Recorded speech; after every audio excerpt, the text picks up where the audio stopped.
Indian premier league IPL খেলতে বাংলাদেশের অন্যতম সেরা খেলোয়াড় সাকিব আল হাসান এখন ভারতে রয়েছেন। যদিও সানরাইজার্স হায়দ্রাবাদের প্রথম ম্যাচের পর মূল একাদশে জায়গা হচ্ছে না তার, তবে দলের সঙ্গে থাকা সাকিব টিম হায়দ্রাবাদের সঙ্গে ভালোই উপভোগ করছেন এবারের আইপিএল। শুক্রবার 19 এপ্রিল সাকিবদের ম্যাচ ছিল না। এই সুযোগ কাজে লাগিয়ে সানরাইজার্স হায়দ্রাবাদের সব খেলোয়াড়রা একযোগে হয়ে গেলেন বাবুর্চি।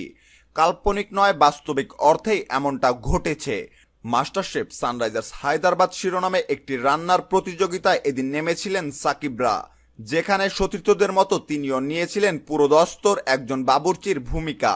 রান্নাঘরের সেই ছবিগুলো আবার সানরাইজার্স হায়দ্রাবাদের সামাজিক যোগাযোগ মাধ্যমের অফিসিয়াল পেজ থেকে শেয়ারও করা হয়েছে। প্রসঙ্গত, এবারের আসরে এখন পর্যন্ত 8টি ম্যাচ খেলে 4 ম্যাচে জয় পেয়েছে হায়দ্রাবাদ।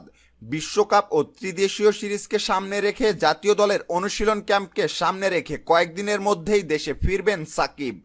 তার আগে আইপিএল সতীর্থদের সঙ্গে উপভোগ করছেন শেষ সময়টুকু। সম্মানিত ভিউয়ার্স, খবরটি সম্পর্কে আপনার মতামত জানিয়ে কমেন্ট বক্সে কমেন্ট করতে ভুলবেন না। ক্রিকেটের নিত্য নতুন সকল সংবাদ সবার আগে পেতে চ্যানেলটি এখনই সাবস্ক্রাইব করুন। ধন্যবাদ।